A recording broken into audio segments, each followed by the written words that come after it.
आपको यकीन नहीं होगा कि ये चॉकलेट केक पुडिंग मैंने बस कुछ मिनटों में तैयार की है, वो भी बिना किसी बेकिंग के। ना ही इसमें कुकर हमने यूज़ किया है और ना ही कोई कढ़ाई, और ना इसे बनाने में हमें मैदा सूजी आटा लगा है। और ये बिल्कुल soft delicious chocolate cake pudding बनके तैयार हुआ है बस कुछ मिनटों में। तो आइए शुरू करते हैं इसे बनाना। तो इस रेसिपी को बनाने के लिए हमने यहाँ पे एक कढ़ाई लिया है। शुरुआत में हमें कढ़ाई को फ्लेम पे नहीं चढ़ाना है और ठंडे कढ़ाई में यहाँ पे मैं ऐड कर दूँगी आधा लीटर दूध को हमने यहाँ पे फुल फैट लिया है। अगर आपके पास फुल फैट मिल्क ना हो तो भी कोई बात नहीं है, इससे भी ये रेसिपी आसानी से बन जाती है। तो यहाँ पे पुडिंग बनाने के लिए हमने दूध को रूम टेम्परेचर पे लिया है और सारा प्रिपरेशन हम इस ठंडे दूध में ही कर लेंगे। तो यहाँ पे मैं इस कटोरी के मेजरमेंट से आधी कटोरी यहाँ पे चीनी डाल रही हूँ। चीनी को हमें ज़्यादा नहीं लेना है क्योंकि हम जिस तरह से ये पुडिंग तैयार कर रहे हैं, ये पुडिंग बनने के बाद अपने आप ही मीठा हो जाएगा। तो यहाँ पे चीनी डालने के बाद हम इसे चलाते हुए चीनी को अच्छे से मिला लेंगे। हमें ये सारी चीज़ें ठंडे दूध में ही करना है, अभी हम इसे फ्लेम पे बिल्कुल भी नहीं चढ़ाएंगे। और जब चीनी यहाँ पे मिल जाएगा तो हम यहाँ इस दूध में डाल देंगे 5 चम्मच कॉर्नफ्लोर। और अगर आपके पास कॉर्नफ्लोर अवेलेबल ना हो तो आप इसमें कस्टर्ड पाउडर भी डाल सकते हैं। और अगर आपके पास ये दोनों चीज़ें ना हो तो आप इसमें थोड़ा सा मिल्क पाउडर और 1 चम्मच मैदा डाल करके इसे बना सकते हैं, उससे भी ये बहुत अच्छी बनेगी। तो यहाँ पे आधे लीटर दूध में मैंने छोटे चम्मच से 5 चम्मच कॉर्नफ्लोर को मिलाया है इसमें। इसे डालने के बाद आप किसी चम्मच या विस्कर की हेल्प से इसे मिला लें और हम इसे बिल्कुल अच्छे तरीके से मिला लेंगे ताकि इसमें कोई लम्स ना रहे। और सबसे ख़ास बात ये है कि आज के ये सिंपल चॉकलेट केक पुडिंग में हमने कोई चॉकलेट पाउडर का यूज़ नहीं किया है और ना ही हमने इसमें कोई क्रीम यूज़ किया है। इन सबको अच्छे से मिलाने के बाद आप देख सकते हैं इसमें कोई भी लम्स नहीं बने हुए, सब कुछ अच्छे से मिल चुका है। तो अब इसी स्टेज पे हम इस दूध को फ्लेम पे चढ़ा देंगे। तो हमने क्या है, फ्लेम को ऑन और उस पर अपने मिलाए हुए कॉर्न स्टार्च वाले दूध को चढ़ा दिया है। तो यहाँ पे रखेंगे फ्लेम को मीडियम टू लो और इसे लगातार चलाते हुए हम इसमें एक उबाल आ जाने देंगे। क्योंकि हमने यहाँ इसमें कॉर्न स्टार्च डाला है तो आप इसे चलाना मत भूलिएगा, वरना ये नीचे से बैठ सी जाएगी।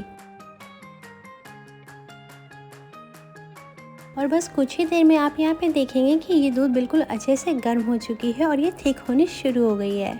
हम ये सारे स्टेप्स दूध को लो फ्लेम पे रख के ही करना है।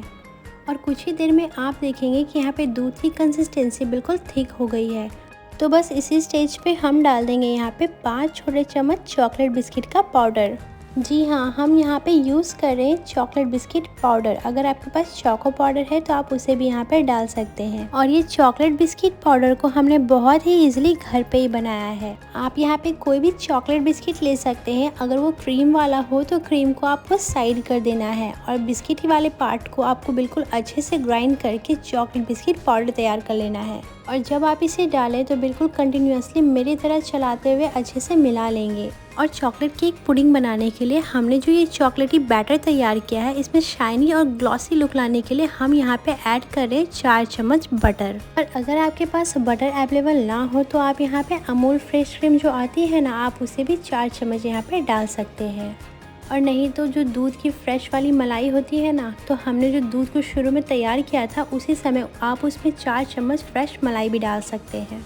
तो यहाँ पे आप देख सकते हैं इस चम्मच के ऊपर इस पुडिंग वाले बैटर की कोटिंग बिल्कुल अच्छे से होने लगी है। इसका मतलब ये हमारे चॉकलेट केक की पुडिंग बनके तैयार हो गई है। अब यहाँ पे आप देख सकते हैं कि इस चम्मच पे बिल्कुल अच्छे तरीके से कोट हो रहा है। अगर ये चम्मच पे बिल्कुल अच्छे तरीके से कोट ना हो, ये गिर रहा हो, बिल्कुल पतला तैयार हुआ हो, तो आप इसे गाढ़ा कर ले, तभी हमारी चॉकलेट केक पुडिंग बिल्कुल परफेक्ट बनके तैयार होगी। तो अब हमें इसे यहाँ पे ठंडा कर लेना है।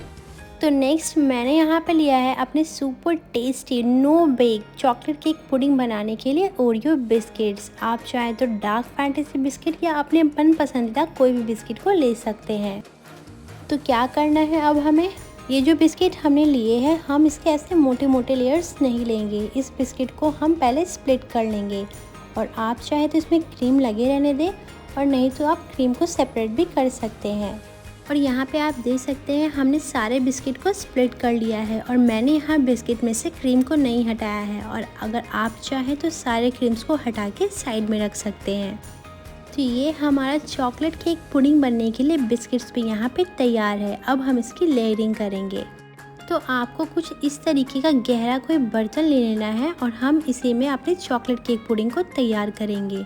आप जितना गहरा बर्तन लेंगे उतनी लेयर्स बनाने में आसानी होगी। तो यहाँ पे मैंने एक कटोरी में ले लिया है दूध और चॉकलेट बिस्किट्स को इसमें डिप करते हुए 1 बाय 1 हम इसकी लेयर तैयार कर लेंगे।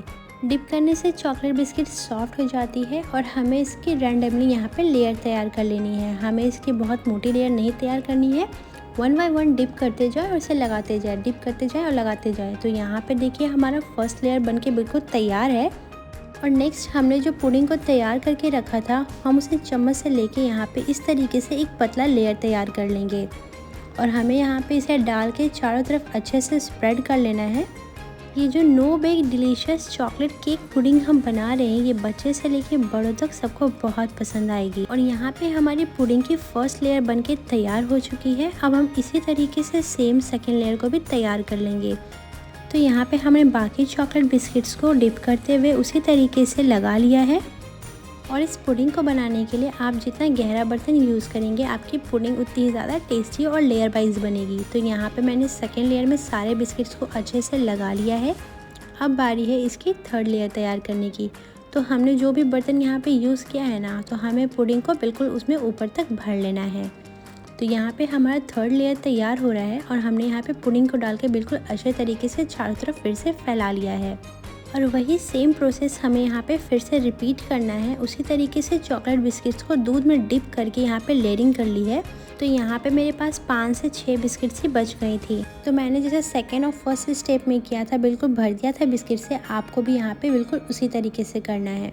तो ये हमारी चॉकलेट केक पुडिंग की थर्ड लेयर बनके तैयार है। तो हमने जो चॉकलेट बिस्किट का पाउडर तैयार किया था तो उसमें से पाउडर थोड़ा सा बच गया था तो उसे मैं यहाँ पे स्प्रिंकल कर लूँगी। और नेक्स्ट आप यहाँ पे थोड़ा सा नारियल का बुरादा डाल दें और अब इसके ऊपर जाएगी लेयर हमारी चॉकलेट की। तो यहाँ पे मैंने डेयरी मिल्क चॉकलेट ले लिया है, आप चाहे तो कोई डार्क चॉकलेट ले सकते हैं। और ये मैंने यहाँ पे लिया अमूल फ्रेश क्रीम। तो इस क्रीम को हम पहले थोड़ा सा गर्म कर लेंगे ताकि हमारी चॉकलेट इसमें बिल्कुल अच्छे से मेल्ट हो जाए और बिल्कुल चॉकलेटी तैयार हो जाए। और अब आप यहाँ पे देख सकते हैं कि क्रीम में चॉकलेट बिल्कुल अच्छे तरीके से मेल्ट हो गई है। अब आप इसे बिल्कुल अच्छे तरीके से मिला लें और हमने जो पुडिंग तैयार करके रखी थी अब हम इसे उस पर डाल देंगे। तो यहाँ पे मैंने चॉकलेट में dairy milk fruit and nuts chocolate use किया है। आप यहाँ पे बेटर रिजल्ट के लिए डार्क चॉकलेट यूज़ कर सकते हैं। तो मेल्टेड चॉकलेट को डालने के बाद हम इस तरीके से इसे चारों तरफ स्प्रेड कर लेंगे। तो ये हमारा परफेक्ट पुडिंग बनके तैयार हो गया है। अब बारी है इसकी डेकोरेशन करने की। तो हमने यहाँ पे लिया है अमूल फ्रेश क्रीम और उसकी कुछ इस तरीके से लंबी लंबी लाइनें बना लेंगे। हमें इन लाइनों को बिल्कुल पतला नहीं बनाना है, हम इसे थोड़ा मोटा ही बनाएंगे। तो जिस तरीके से मैं वीडियो में बना रही हूँ आप भी बिल्कुल उसी तरीके से यहाँ पे बना लें। और नेक्स्ट अगर आपके पास कोई लंबी स्टिक हो या इस तरीके का स्ट्रॉ हो तो इस तरीके से लाइन ड्रॉ करते हुए हम डिज़ाइन बना लेंगे जैसा कि वीडियो में मैं बना रही हूँ। आपको यहाँ पे बिल्कुल सावधानी से करना है क्योंकि पुडिंग हमारी अभी जमी नहीं है, ये बिल्कुल मेल्टेड है और ये इधर उधर फैल रही है। तो है ना ये कितना सिंपल और इजी है केक को सजाने का। तो यहाँ पे आप देख सकते हैं ये कितना ब्यूटीफुल पुडिंग बनके तैयार हो गया है। ये सिर्फ देखने में ही सुंदर नहीं, ये खाने में भी उतना ही ज़्यादा टेस्टी है। और यहाँ पे मैंने इसे ऊपर से जेम्स चॉकलेट से बिल्कुल अच्छे से डेकोरेट कर दिया है और ये देखिए कितनी सुंदर तैयार हुई है। अब आप इसे रेफ्रिजरेटर में 3 से 4 घंटे के लिए ठंडे होने के लिए रख दें और उसके बाद देखिए ये कितना परफेक्ट तैयार होता है। तो यहाँ पे मैंने इसे 4 घंटे के लिए रेफ्रिजरेट कर लिया है। अब मैं इसे कट करके आपको दिखाऊंगी। तो ये देखिए हमारी super soft delicious chocolate cake pudding बनके तैयार हो गई है और हमने जो इसकी लेयरिंग की थी वो भी यहाँ पे कितनी सुंदर दिखाई दे रही है। तो अगर आपको ये सिंपल क्विक और डिलीशियस चॉकलेट केक की पुडिंग पसंद आई हो तो इस वीडियो को लाइक करें, अपने लव्ड वन के साथ शेयर करें और चैनल को सब्सक्राइब करना ना भूलें।